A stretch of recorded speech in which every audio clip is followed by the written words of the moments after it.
Halo semuanya, kami dari kelompok Dell akan menjelaskan gambaran dari perusahaan Dell. Berikut anggota dari kelompok kami. Saya Andrew Hadi. Saya Andi Kosnaidi. Saya Islahatul Inayati. Saya Muhammad Sultan Danke. Saya Muhammad Aksam Dani. Saya Muhammad Faiz Ramdhani. Saya Raisa Dwinda. Stefani Wijaya. Selanjutnya saya akan menjelaskan sejarah singkat dari perusahaan Dell. Next.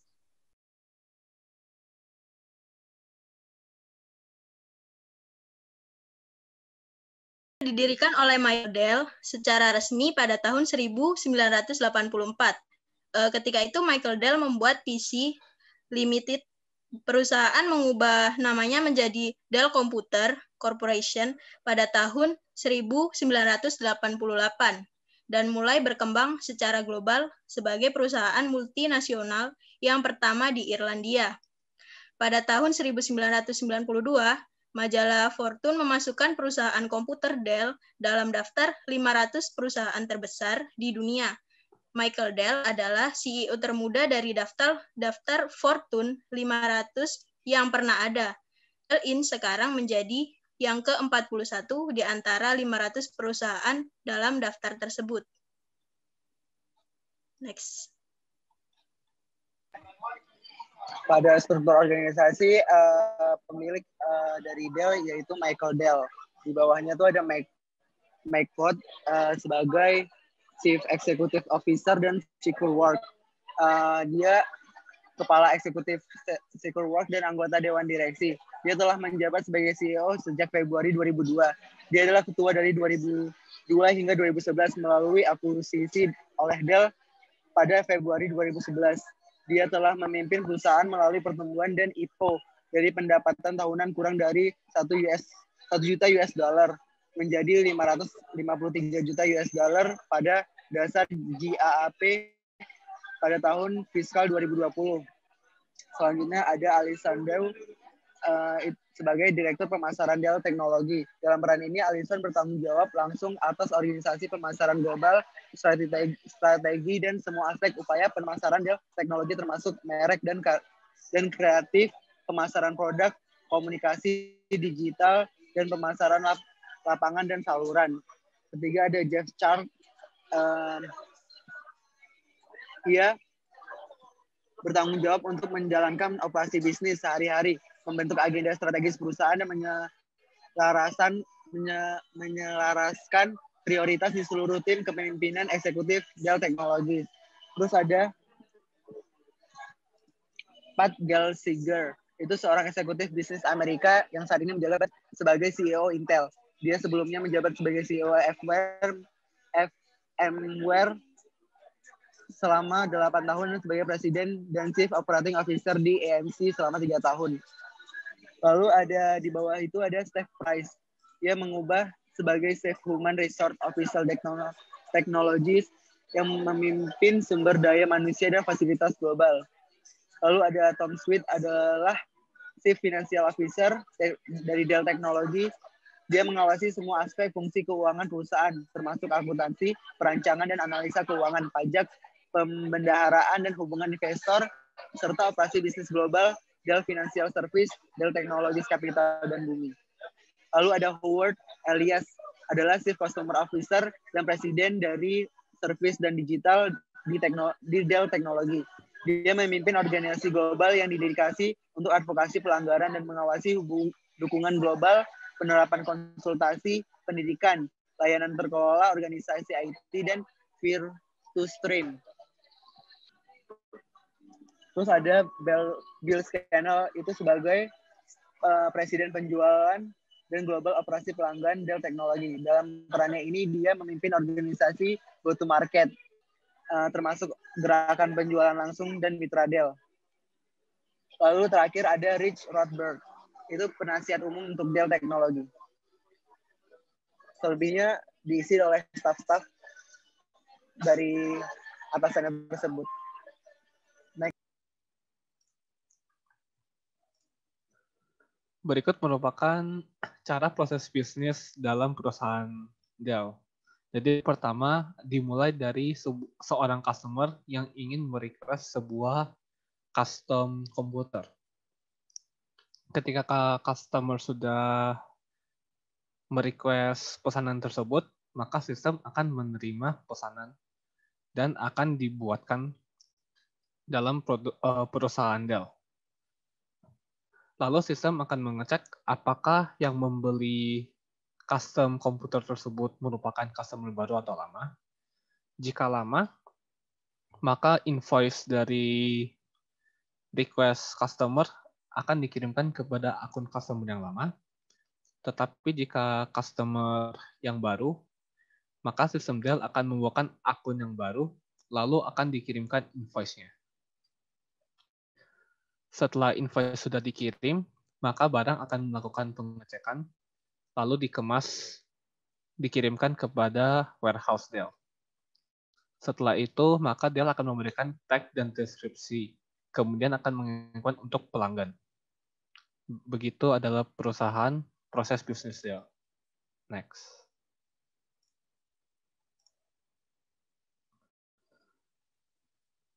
Berikutnya adalah SWOT. SWOT itu terdiri dari strength, weakness, opportunity, dan threats.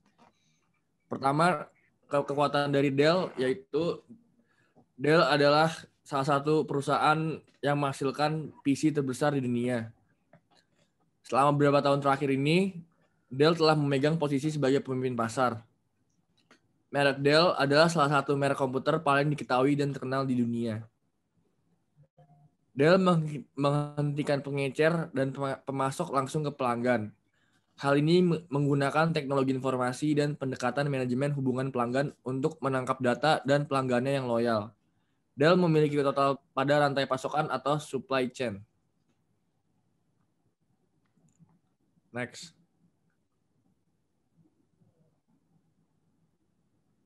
Kelemahan dari Dell, perusahaan ini memiliki rangkaian produk yang sangat besar dari berbagai negara, sehingga terkadang ada penarikan produk atau produk recall. Dell adalah pembuat komputer, bukan produsen komputer. Dell membeli dari kelompok produsen komponen berteknologi tinggi.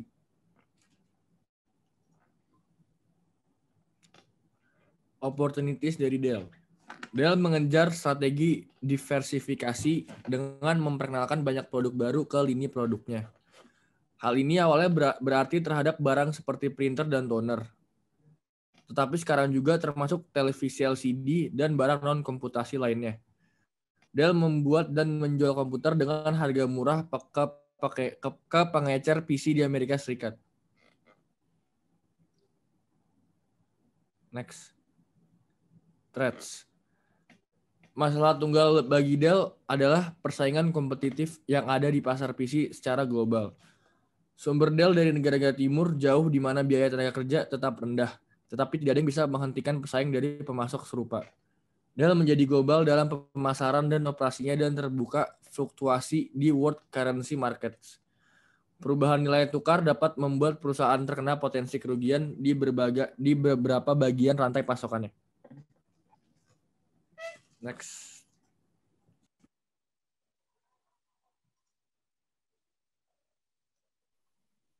Oke, sekarang kita masuk kepada strategi bisnis dari Dell.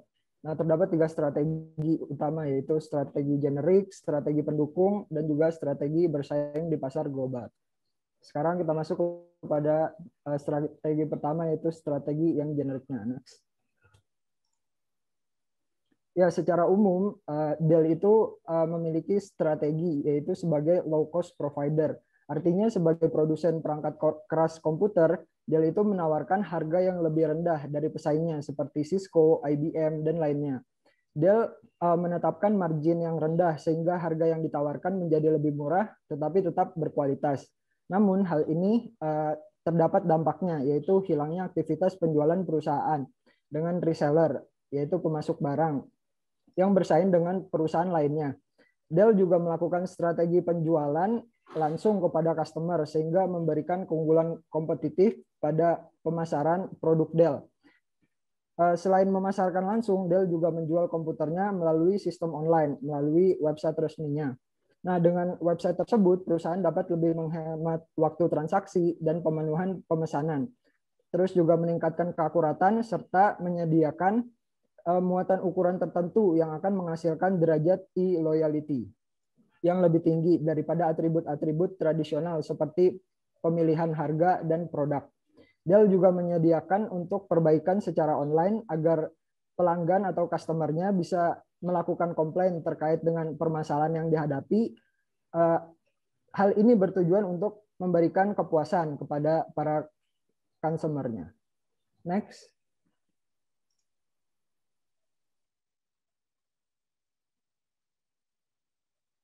Berikutnya adalah strategi yang dapat mendukung strategi generik, yaitu dalam hal ini Dell melakukan aliansi strategis dengan EMS, yaitu perusahaan penyimpanan data. Dengan melakukan aliansi ini, memungkinkan Dell bersaing dengan Cisco sebagai perusahaan penghasil perangkat penyimpanan. Selain itu, Dell juga melakukan kontrak outsourcing yang di mana Dell memberikan jasa tambahan kepada customer Dell untuk menggunakan software yang disediakan oleh Dell. Untuk mendukung tujuan tersebut, Dell juga melakukan akuisisi terhadap sejumlah perusahaan penyedia hardware pada tahun 2007 dan 2008.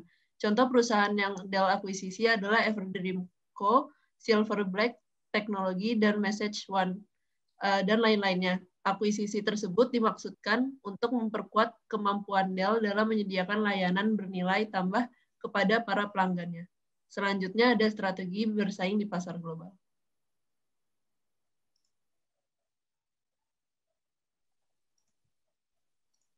Ya, yang ketiga ada strategi bersaing di pasar global. Sebagaimana kita tahu bahwa pasar komputer itu sangat besar. Ada berbagai macam brand yang memiliki base yang kuat sehingga dibutuhkan juga strategi yang baik agar Dell dapat bertahan di dalam pasar tersebut. Salah satu cara agar Dell dapat bersaing di pasar global, khususnya dalam penjualan perangkat komputer, adalah dengan cara menerima order request langsung dari para customer. Dell akan memproduksi barang setelah adanya order request dari customer. Dan dengan strategi penjualan seperti itu, maka Dell tidak membutuhkan pihak pengecer atau penghubung kepada konsumen yang biasanya menaikkan harga barang. Sehingga harga barang atau produk yang dipasarkan tanpa adanya pihak pengecer akan menjadi lebih murah. Apabila kita lihat dari strategi ini, sekilas kita dapat menyimpulkan bahwa konsumen utama dari Dell itu sendiri lebih banyak didominasi oleh office atau perusahaan daripada konsumen perorangan. Next.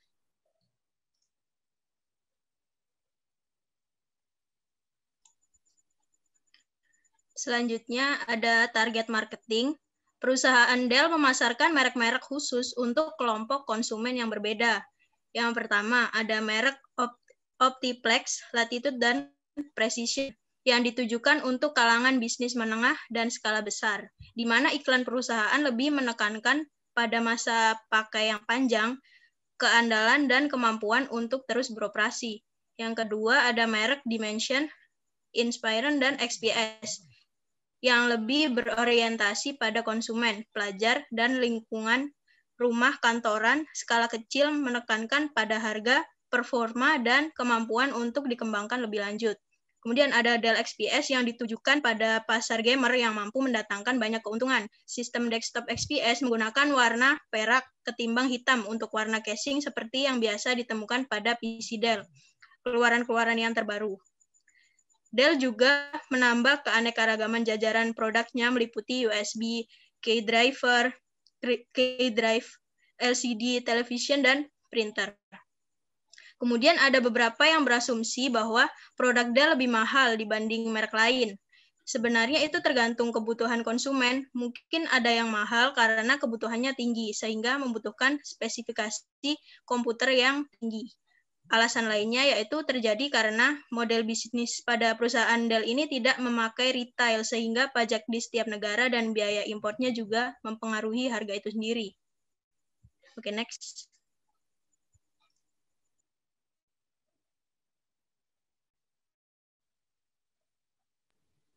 Kesimpulannya adalah perusahaan Dell fokus di bagian teknologi seperti komputer, tablet, dan teknologi lainnya yang sedang berkembang.